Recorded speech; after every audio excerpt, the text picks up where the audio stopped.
it's kind of bleak. It's very episodic care. Like it's very good care, but then there tends to be a disconnect on follow up, or at least that was my experience. And talking to other people, they had the same. And the goal behind You Don't Fight Alone is twofold. One, to make mental health part of the normal conversation. So parents can talk to their kids that, hey, we've got bipolar or schizophrenia or schizoaffective or whatever it is. This runs in our family, or mental health or depression. Um, and the second piece is provide a place for people to connect. G'day, everybody. Craig Rowe from People with a Passion, and today we're going to be talking about the sensitive topic of mental health. But before I go there, I want to invite you, if you're listening to the podcast version of this, to check out our YouTube channel. The YouTube channel, our interviews show some B-roll like footage and or photos, and you're welcome to check that out and subscribe and hit the notification bell to be notified when new interviews are uploaded. If you like what you see, give it a thumbs up. And if you feel you want to add anything to the conversation, by all means, feel free to leave a comment, and we do reply to those comments. Today's guest has been dealing or living with and managing bipolar disorder for around a decade now, and he's used his adversity to create a not-for-profit organization in the US called You Don't Fight Alone. So my guest today is Keaton Leikam, who is going to share his experience around living with mental health and bipolar disorder, and how he is using that to help change other people's lives. I hope you enjoy this episode.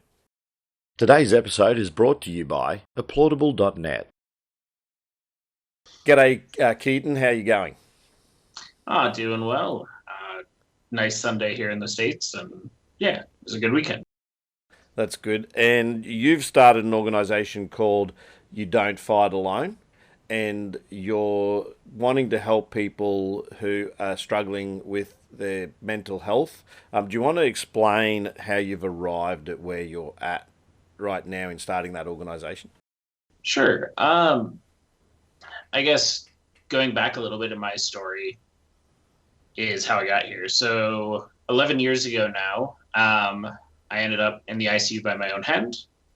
And that's when I learned that my family has a history of mental illness. It wasn't something we talked about, and found out that actually every male in my family is diagnosed with my diagnosis as well. Um, and it surprised me because we had talked about heart disease, diabetes, stroke, Parkinson's running in the family, but nobody talked about bipolar. And stewed on it for a few years. And 8 years ago, came up with the idea for You Don't Fight Alone as an organization. After going through a few hospitalizations, I realized once you discharge from inpatient here in the US, it's kind of bleak. It's very episodic care. Like it's very good care, but then there tends to be a disconnect on follow up, or at least that was my experience. And talking to other people, they had the same. And the goal behind You Don't Fight Alone is twofold. One, to make mental health part of the normal conversation. So parents can talk to their kids that, hey, we've got bipolar or schizophrenia or schizoaffective or whatever it is. This runs in our family, or mental health or depression. And the second piece is provide a place for people to connect. So we have a podcast, and we share people's stories of them living with mental illness and what it looks like for them. Because as the name of the organization is, You Don't Fight Alone, none of us are alone. My bipolar diagnosis isn't unique to me in terms of a diagnosis. Sure, it affects me differently than other people, but there are other people out there who are diagnosed bipolar. There are other people out there who have similar diagnoses, and hearing somebody else, how they've gone through it and what works for them, I found valuable in my journey. So that's where the podcast came from.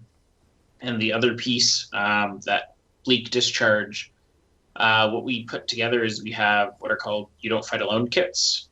And our long-term goal is to give those to people discharging from inpatient. We just actually started shipping them, though, given the environment that's going on right now.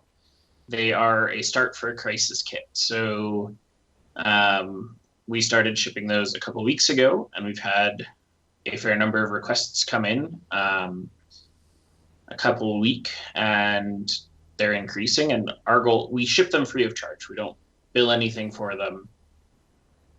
And the goal is just give you something to turn to in crisis, positive coping Mm-hmm. instead of a negative coping tool. Um, so I guess that's going back to 11 years ago, my diagnosis, 8 years ago, my idea was the kits that we're now shipping and hope to donate. And a few years ago was the podcast because that was a way to get started.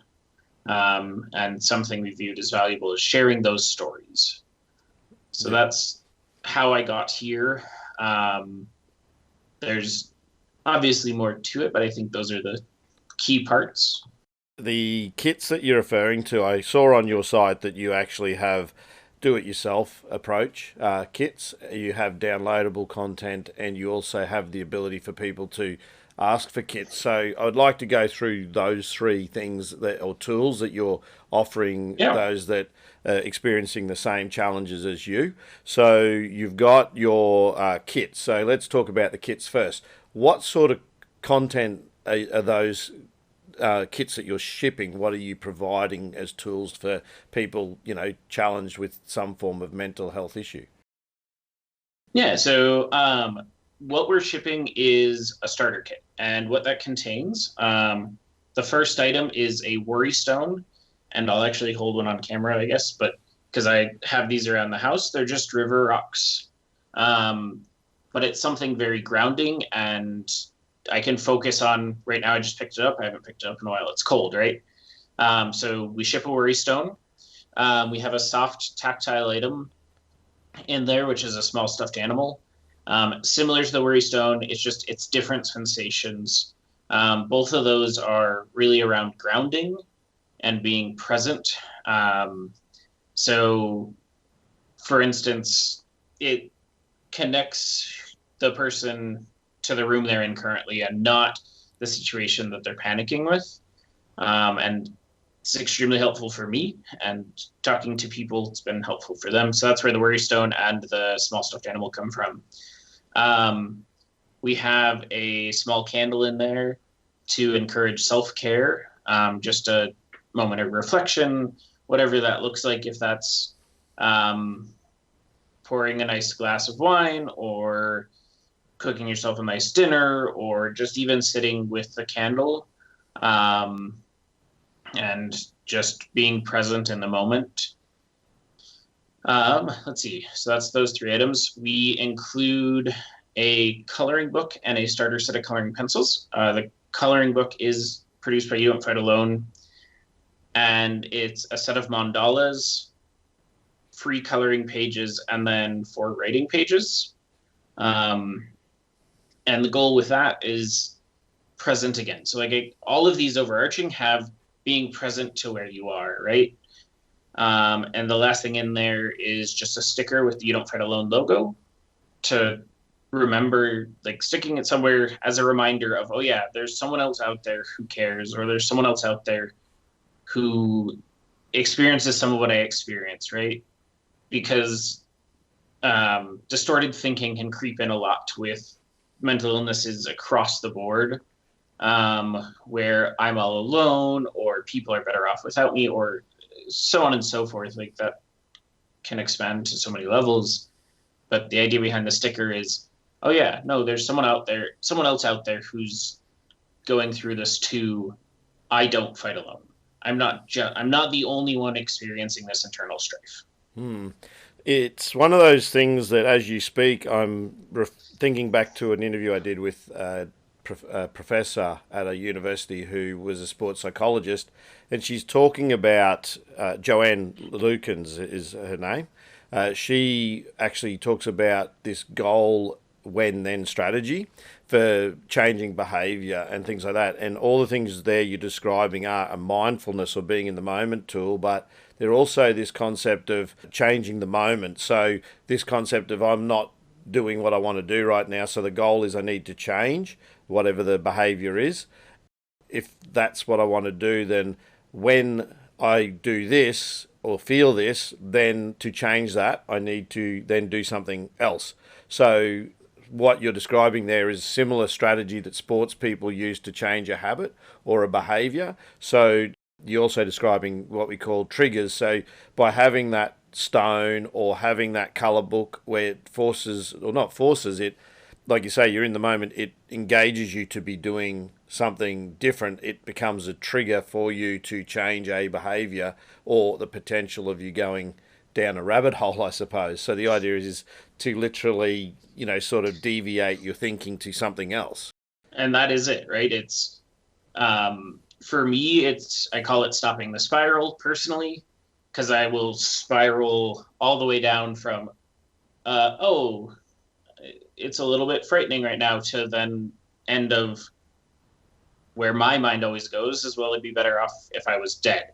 And it's if I can stop and disconnect that spiral before I get there. So let's explain for some of the audience, because you are trying to educate people on mental health. So you've been Absolutely. diagnosed with bipolar. So explain to people what a diagnosis of bipolar actually is. What are the medical people telling you that represents? I'm going to pull up the definition of it just because I want to make sure I'm correct in this. Sure. Yeah, and I agree with it. But bipolar is considered a mood disorder. For me, what that looks like and what it looks like for other people is extreme mood swings. Tend to be, as the name suggests, bipolar. One from a very emotional low, a very strong depression, up into a very strong emotional high, which is either mania or hypomania. The hallmarks for me with my emotional high is I just stop sleeping. When I'm unmedicated and I'm manic, I will go a few days before I take a nap, and that nap will be like 15, 30 minutes, and I'll be back at it. And then at the end of my manic stage or hypomanic stage, I crash. And my very low depression looks like 16 to 20 hours of sleep is what my body just craves. And so like getting up to go to work isn't possible. Getting up to eat, I'll eat once a day, if I can convince myself. That's unmedicated though. So now that I've been medicated successfully for 5 years, I did have a recent manic or hypomanic phase. I have a doctor's appointment in 10 days and I'll bring this up if I don't know what was up, but on medications, that was a little over a week. I was sleeping an average of 3.5 hours a night. I still had the manic impulses. So someone who's manic tends to lose impulse control. I still had like the impulse to spend all my money and do some dumb things. But I was able to, with tools I've learned and the fact that I'm on medication, was able to not engage those. Made sure I was still going to bed, even if I wasn't going to sleep. Made sure that I was still engaging in engaging in executive functioning of showering and taking meds, XYZ. And then on the depressive side, I did bottom out after that phase. But instead of it being so strong, like the 16, 20 hours a day of sleep, like it was 10 to 12 hours, which was still rough. But I was still going to work, still went to work throughout it all. And I think that's the definition for me, is the extreme swings. And I still have some swings when I'm medicated, but instead of going from +10 to -10, it might be +5 to -5. Mm-hmm. So the other thing I noticed on your website was not only the kits that you send out, but also the do-it-yourself kit. Do you want to explain what that is, and if people want to go up to the site to create their own kit? So The idea for a You Don't Fight Alone kit for me came from a counseling class I took called Dialectical Behavioral Therapy. And you can create your own. And the goal of the kit is to combine coping tools that work for you into one location. So I have a personal kit, and last time I counted, it has about 40 items in it. But what a do-it-yourself kit can be, we recommend starting from the same standpoint of having a hard tactile item and a soft tactile item, having a candle in there. Coloring books work really well. I think we encourage people to include a puzzle if that works for them. But the idea behind the do-it-yourself kit is none of these are revolutionary things. A rock, a river stone is not something that somebody can't get, right? A soft item, somebody can get that as well. Candles, obviously. And the idea behind it is combining it to one spot, which when I learned that in DBT was revolutionary to me and to everyone sitting around the table with me. Like all of us were like, this makes sense. Because when you're spiraling or when distorted thinking is taking over, what panic is, whatever is coming in, you can think to go to one place. You can think to grab one thing. And if that one thing you grab actually is a toolbox for coping, then you can actually go through the items. So for instance, like you can open the box and, hey, the puzzle's not working today. The candle is, or the puzzle and the candle aren't functioning. The stone's not working. Oh, with the soft tactile item, that's helping me ground. So on the site, we do have a do-it-yourself kit where we suggest items and why we suggest them. It goes into a little bit further explanation of each item and why we're including it in the kit. But again, that is a starting point. It's what works for you during this time or during the time of spiraling, right? Or during the time of panic or whatever that piece is. When your mental health gets triggered, or even people who don't have a mental health diagnosis, but when your stress gets triggered and when you're just overly stressed, what can help bring you to a more mindful, a more centered point of, okay, no, I'm in this room. Whatever's going on at work, that doesn't matter right now. I can't make a change right now. What can I do in this moment? And in this moment, the answer that I think can be very valuable is in this moment, I can grab my kit and I can use these coping tools, whether that's for the next 5 minutes or the next 5 hours. That's okay, but it's putting it all in one spot. Because while you are spiraling or while you're panicking or whatever that is, you can think to go grab the first thing, but finding a second thing's really hard. Finding a third thing, I never did. And so that's where, for me, it came from, oh, I have all these tools around my house. If I put them in a box, if I put them in one spot, if I put it in, just like I have 2 toolkits in my closet, one that's for working on cars and one that's working around the house, but all the tools are in there, right? I don't have to go around the house. And so for coping tools and coping kits, and You Don't Fight Alone kits, it's, okay, everything's together. I am having a bad moment right now. I can go grab the coping kit, can grab the tool kit, pull it off the shelf, and use it. Mm-hmm. And everything is in there. So you also have a colouring in book that is obviously in the kit that you send out, but also downloadable on your site. So I will throw links to the site on the description or in the description of this episode, so that people who may want to use that, regardless of whether they have mental illness or not, it's not bad exercise, because you mentioned that it's got colouring in features of that book, and there's also writing exercises in there. So do you want to talk about why the choice of what you're colouring in, and also the different writing tasks that are in that book? The idea behind the coloring book was, what can we include in a kit from a cost perspective level? And we had thought about including a journal and a coloring book and a sketchbook. Um, but that's not feasible because we do give these away for free.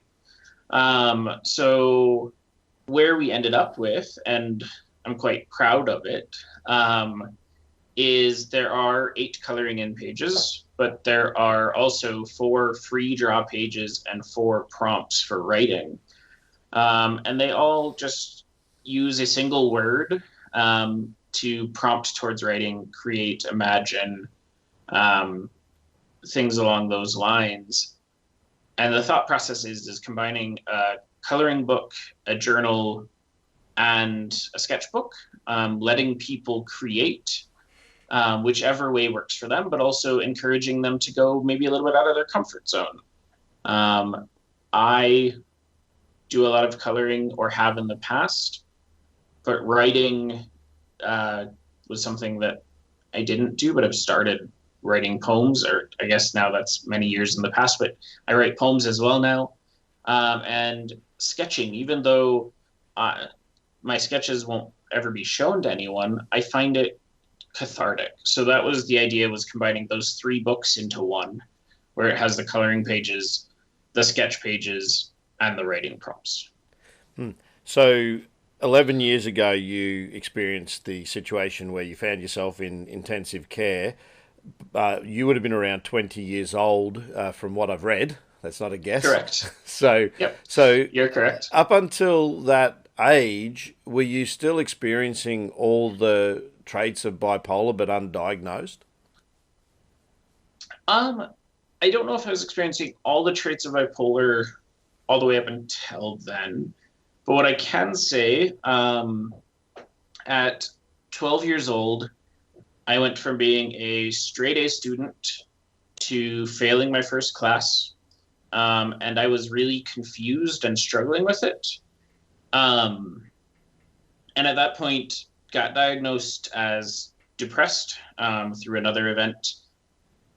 But like the meds never really helped me, so I would stop taking them. And if I could go back and talk to younger me, I'd be like, talk to the doctor, tell him it's not working, and tell him what's going on. Which was, my sleep would get disrupted, and that was basically it. Like, it didn't provide any net benefit. It just made my sleep worse. And so, was that bipolar manifesting then? I don't know. Antidepressants being prescribed for bipolar without another prescription tend to just cause issues with mania. So that's where my sleep got really disrupted, so I stopped taking them. Was that bipolar? Maybe. But again, like I'm not a medical professional, but I do know I just never really talked about it with anyone up until I was in the ICU, which was May 2nd, 2009. So I would have been 19, almost 20. I didn't talk about it because my dad and I have a great relationship now, but at 12 years old, I told him what was going on and he told me to man up. And I was like, oh, okay, I guess I need to man up. I don't know what that means. And from that point, kind of internalized it until 20, because I was like, well, whatever. And the event then, like, I was not aware of it. I was going to be late to work, and instead of being late to work, my distorted thinking led me to the ICU. It was like, well, I shouldn't be late since I am going to be late. Just need to be done. Talking to my boss months afterward, he's like, you could have called me. You've not been late in 2.5 years. If you called me and said, hey, and I was like going to be 10 minutes late to a pizza restaurant. That's not the end of the world, but that's where my brain went, right? I spoke with Brian Kane recently, who's another sport, like a psychologist, works with athletes, and he talks about you can be a victim or a victor. And what you're doing is you've put yourself in this situation where you've said, look, this is my life, this is my situation. I could just live this life and see it through, but you've turned around and said to yourself, no, this isn't. I can do something with this, and I can help others going through the same thing as me, and I think with your father in particular, from the age of 12, from what you sort of described to me, you felt a degree of being alone in this. Oh yeah. So therefore, this whole "you don't fight alone" as being the name is coming from some raw experience that you've had in your youth, and even to this day, recognizing that from what your boss said to you, is that you're not actually alone. You can speak to people when this thing comes up. So if nothing else, that message alone and the name of your organisation has power and meaning for anyone with mental health issues. So how did obviously it seems like an obvious question, but why did you arrive at that name ultimately? Considering I have friends who work in branding, I consider myself lucky that I came up with that name off the bat. But I think where it does come from, and like you said, at 12, I felt very alone and isolated. Through my first few hospitalizations, I felt very alone and isolated. I should say my first one was May 22nd, 2009 was the start. But I had 4 more after that. And the first 3 were just very isolating experiences. So that's when, like, 8 years ago, which I was still in the midst of dealing with those. I think I'd just gotten out of the name for "You Don't Fight Alone." I was like, no, because I know other people are going around this. How do we find community? How do we talk about it? How do we do this? And how do we let each other know that, like, we're not fighting this alone? How do we let each other know that it's okay to talk and it's okay to talk to people?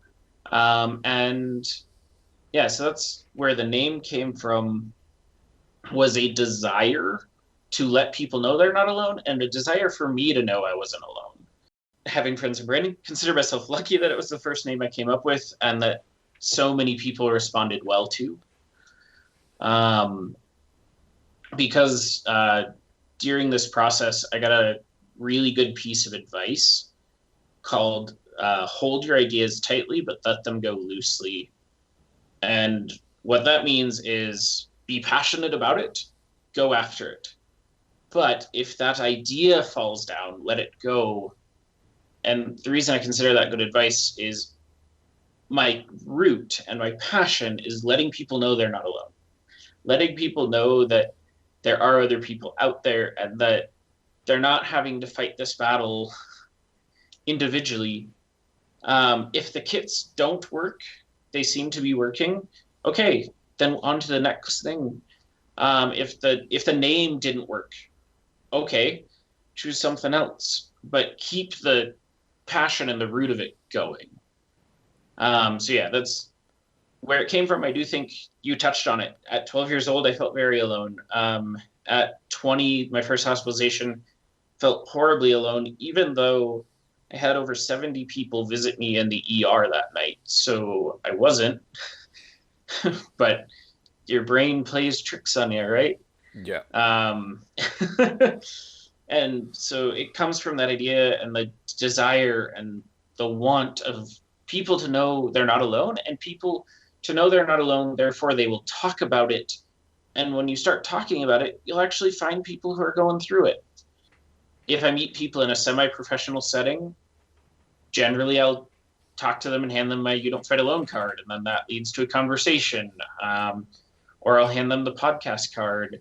And I would say probably 20 to 40% of the time, people have a story that they then want to share, and I welcome that. I'm like, hey, yeah, like let's talk. Whatever your story is, if it's you dealing with depression or you're supporting somebody with bipolar or schizophrenia or all of the hundreds of diagnoses, talking about it is so powerful. And that's where that name comes from. That's where these kits, like, yes, they're to help you in the moment, but also they're a reminder that talk about it. You're not alone. It's okay. Like, let's make this part of the normal conversation, right? If your coworker goes to the hospital for a heart attack, that's going to be part of the conversation at work with that coworker is, hey, how are you feeling? What's going on? How can we support you? If your coworker goes to the hospital for a mental health crisis, generally it's hidden because the stigma is so large that I don't know if it's safe to say at work X, Y, and Z, right? That would be Yeah, fear of losing your job, I would think. That's the exactly. problem. Is people we the fact is a lot of mental health issues are masked because people don't want to talk about them, when in fact if they were dealt with, productivity would probably be a lot higher and people would be feeling a lot happier in their lives. But a lot of people, and here in Australia, and I'm not sure whether it started in America or whether it's worldwide, but we have a saying, particularly with men, because we find a high incidence of youth suicide, and particularly in men, a lot of young men committing suicide. And we say, "Are you okay?" It's a catch cry here, that just asking, "Are you okay?" and it's a mantra that we have out here. I'm not sure if that's something you have in the States, but it's something that they've been pushing probably for the last year to year and a half, a campaign for men to ask men and people to ask each other, are you okay? Particularly if something doesn't look right, if the individual's not looking like or behaving like their normal selves, to try again, start a conversation with them around their mental health. So, are you familiar with that there in the States? Do you have that? I am not, but I really like its idea and its core. Yeah, I haven't heard of that campaign. There is a campaign in Colorado called Man Therapy, addressing the same problem. I would have to look up the numbers now, but at one point, I believe suicide was the second highest cause of death for men in the state of Colorado, the state I'm in. And our state health department wanted to change that for the positive. So they started Man Therapy a few years ago, which is all about the idea of like it's okay for men to ask for help and it's okay for men to talk to therapists. But for Are You Okay? I've not heard that. I plan to look it up because I like where that's coming from, and I like the prompting, the reminder that it's okay to ask someone, "Are you okay?" Um, and especially like with what we're going through right now with Corona and my state's locked down. I don't know if Australia's locked down. Reaching out to people over the internet, give them a call, send them a text message, let them know you're there. Um, there's concern here from NAMI, National Alliance for Mental Illness, that there's going to be a second wave of crisis to this, which will be a mental health crisis. So reach out to people now, and yeah, ask like I love the question, "Are you okay?" And it's not stipulating that you're not or you are, but it allows you to talk about it. We are experiencing some of the same situations as others around the world. And yes, there are a number of issues that I think will, and people I think know are coming. And I'm sure that the mental health fraternity and health fraternity in general are aware of it. One of the things we're seeing here, they've, closed gun shops and things like that, for the risk of exactly what you're describing, as well as there's been increases in domestic violence calls. But interestingly, one of the things that sort of has baffled myself and a few others that I've spoken with is that they've kept bottle shops open, so where people can go and buy alcohol. So to me, it's like, well, what do you kind of expect if you're going to keep those places open from a mental health and or health aspect? I think that those things can go hand in hand if you incorporate alcohol into the mix. What are some of the feedback that people have actually given you around what you're doing and how you've helped them? I founded this. I have a board, and during my first board meeting, uh, almost 2 years ago now, actually. Whoa, yeah. I told my board if it changes one person's life, it's worth it. If I do it for 30 years and it changes one person's life, it's worth it. And I've had two people come up to me and tell me that explicitly, that it's changed their life for the better. And that moved the crap out of me. Like that just amazed me, because I'm little old me. Like I changed someone's life. Like the project that I'm doing is making an impact. And that moved me. And then recently I had a friend come up to me and told me it's changed the way he's talking to his daughters, because now he's telling them it's okay to be sad and having a conversation. And his daughters are 6 and 4. And that like made me cry tears of joy, and like not like break down and be sad, but I was like, good.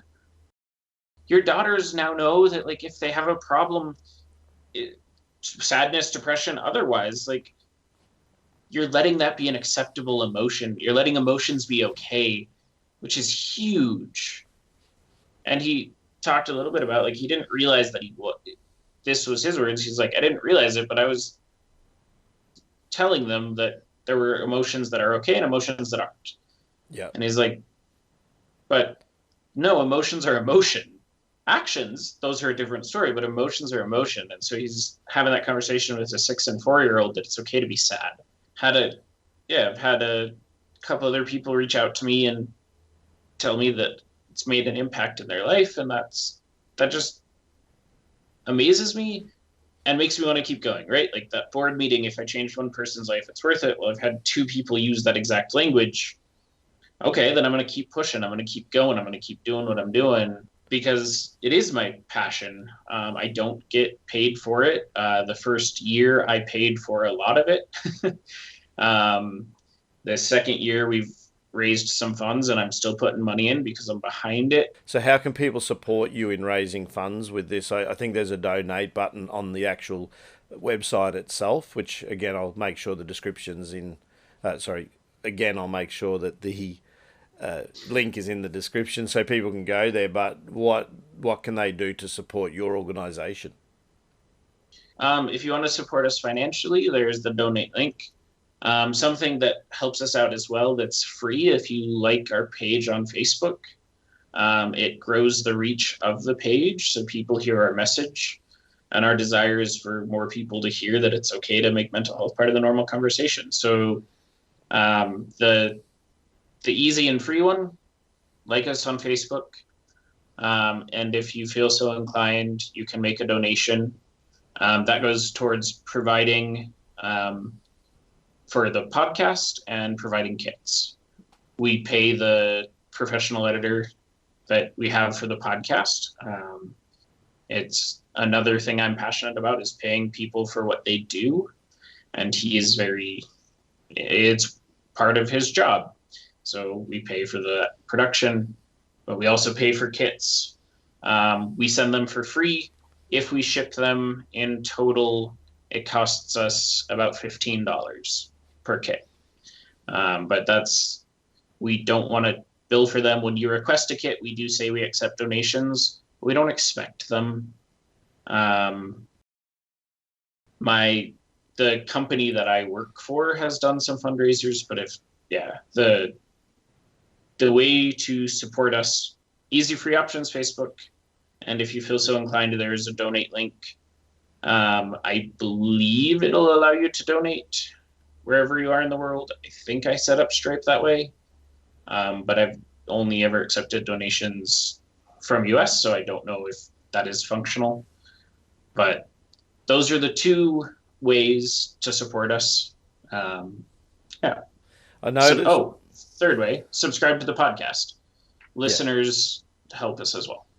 So I noticed on the website it's very simple. Like you go to a lot of mental health type organisations and websites and they bombard you with a whole heap of information about, bipolar or whatever.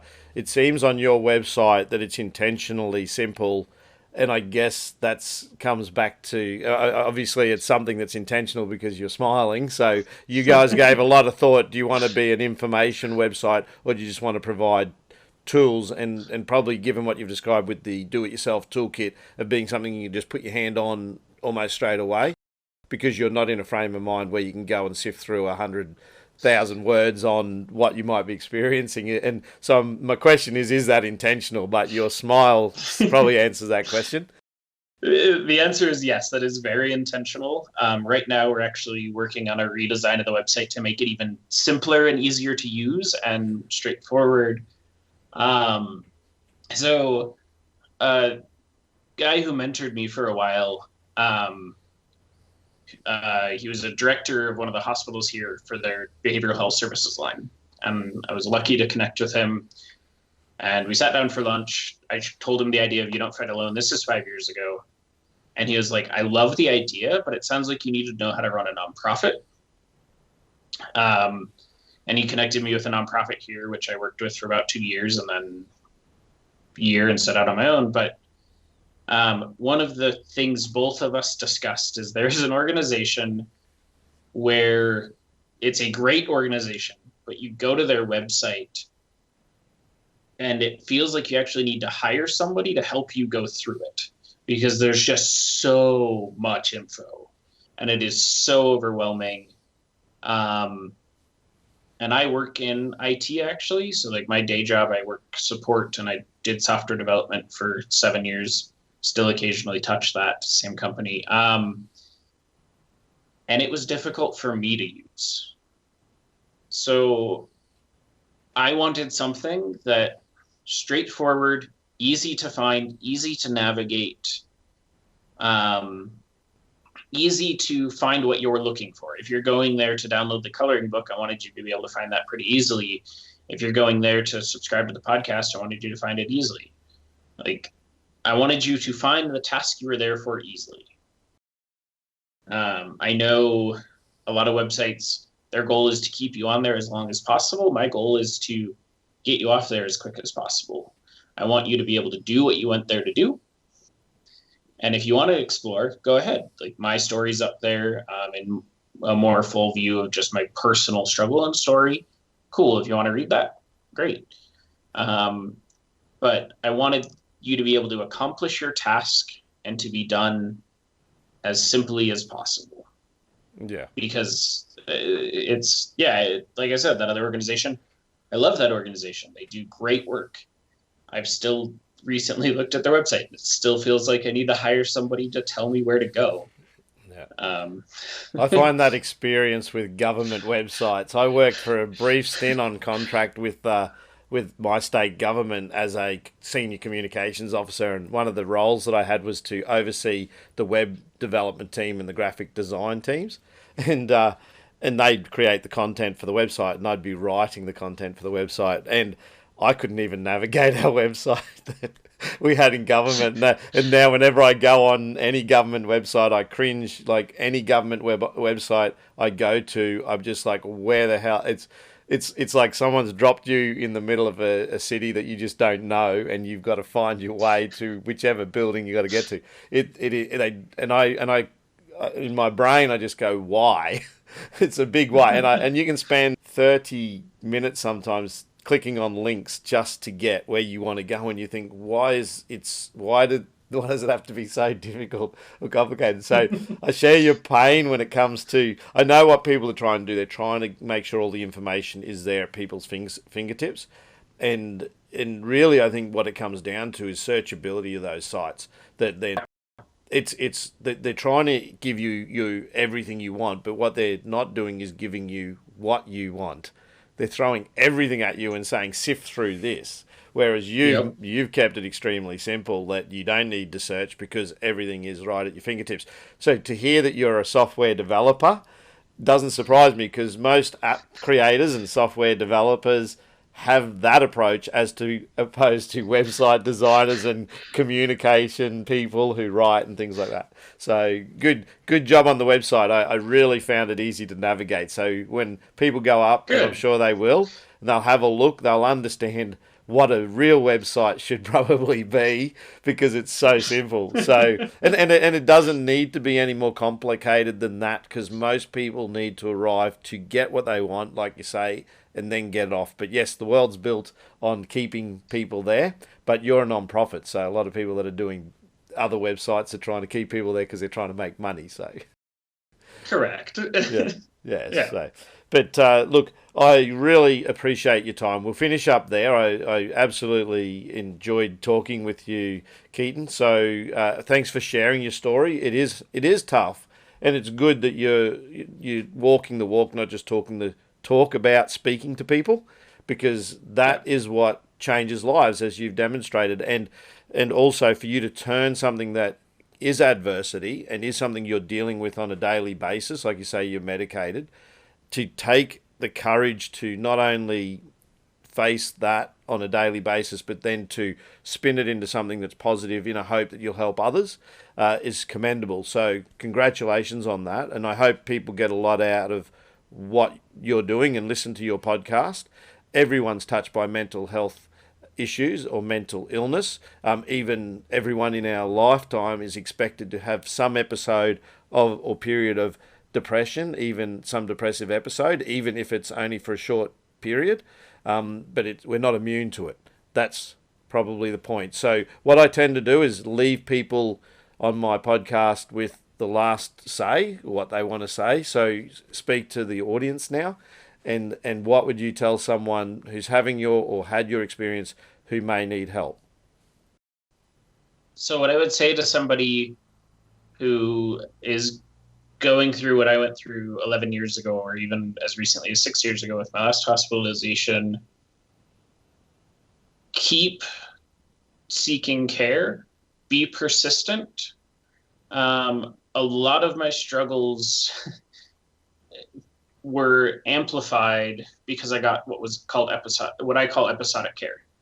Each crisis got really good care, and then there was nothing after that. So be persistent. Once you're through the crisis, still seek counseling. And if you don't like your first counselor, find a second, find a third. And I know that takes persistence, and it is hard. I've done it, and it sucks. Like, it sucks when you're on your third counselor and you're like, I still don't like this person, and you're on to 4. And medications. I have tried countless combinations. I'm on one that works now, but be persistent with those as well, and talk to your doctor with what's going on. So being persistent in seeking care, because there are people with the skills to help. And on the flip side, talk to your peers about what's going on. You'll find most of the time people actually want to hear about it. They may not know how to talk about it because it's so stigmatized. You may have to clear up some misconceptions with them. But I found most of my friends, when I told them what was going on, were willing to help. They didn't know how, but they were willing to help. One thing I have with some of my friends still to this day, because I've talked with them, is if I call them and I say, when can we hang out? Then they schedule a time. Or if they can't schedule a time, they let me know and we keep going down the line. And that's for generally when I'm near crisis and I'm just like, I just need to go sit with somebody, whether that's sit with somebody and play darts or play video games or listen to music or whatever it ends up being. It's just, I need to be out of my house. And what that means right now, I've used a few apps to call people. Only once have I used those words with a friend, but I was just like, because a lot of my very successful coping strategies require being out of the house. I have 3 recurring weekly events, 2 which I host, 1 which I just show up to, and those are all not happening. And so not being around people, it's hard, but it's still make those connections, reach out, talk. And in this time as well, be persistent, right? It's different. You may have to do a telehealth appointment or something along those lines, but don't give up because treatment is there, care is there, and friends are there. That's awesome. Appreciate your time. So, Keaton Leikam, You Don't Fight Alone.